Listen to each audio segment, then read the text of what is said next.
这位男人是撒网界的高手，接下来的操作会让你大吃一惊。只见男人腰马合一站在船头，做好撒网预备动作。到达撒网最佳位置后，便迅速地抛下渔网。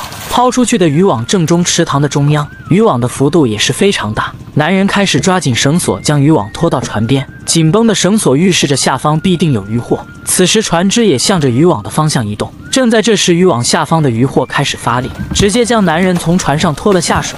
男人还没反应过来，就直接下去了。调整过后，男人重新爬上船，好在绳索绑在手上，不然到手的猎物就这样没了。失身后的男人开始慢慢将绳索收回，以免再次惊吓到网内的渔获。收回绳索后，温柔地将渔网开始从船头移到船中央。渔获刚探出头，就开始拼命地挣扎，可见这鱼确实不小。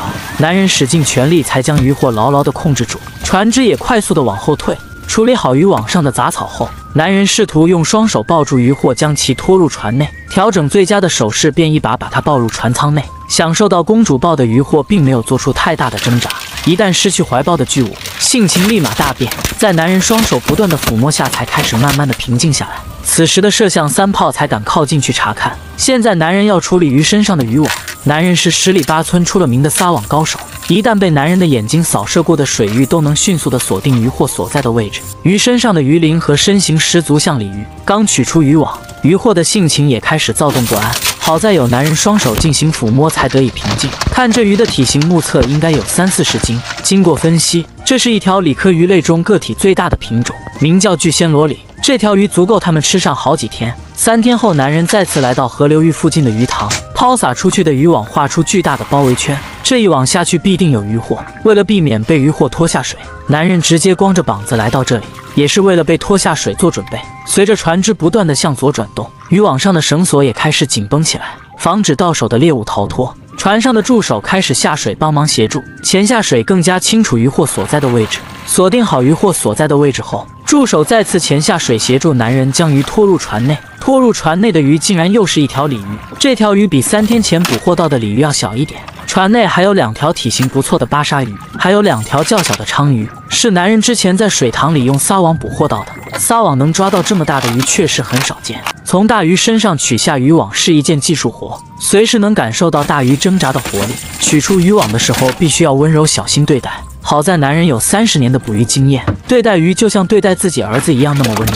这些鱼足够他们吃上1个星期。1个星期后，男人重新来到河里，撒出去的渔网正中河中央。很快，绳索就能感受到渔网下方渔获带来的拉力，船只也迅速地向岸边靠拢。此时，船上的助手也下水帮忙。助手在拖动渔网的过程中，竟然差点被巨物拖下水。好在助手的水性非常好，在2人的合作下，才勉强将鱼拖到船边。拖上来的鱼竟然又是鲤鱼，这种罕见的巨型鱼类据称只存在泰国境内的河流中，栖息地基本上为东南亚湄公河流域。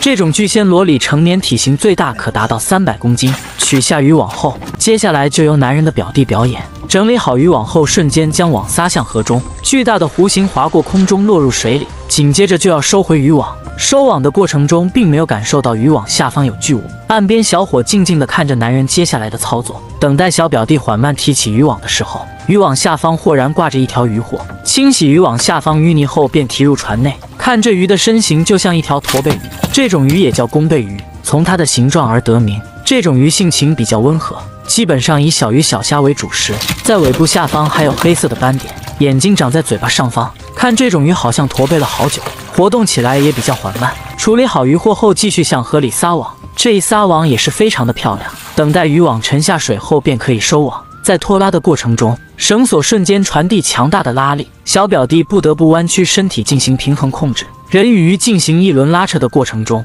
水下开始冒起泡泡，泡泡的轨迹代表了渔获挣扎过程中的路径。看到这样的情形，男人也快速的过去帮忙。有了大表哥的加持，表弟也开始下水帮忙协助。深吸一口气，便直接沉下水搜索。接下来就是人与鱼之间的战斗。最终男人浮出水面，渔网下方的渔获就预示着将要被拖出水。在表哥温柔的拉扯下，渔网下方的渔获开始慢慢探出头。一旦露出真容，渔获就开始拼命的挣扎。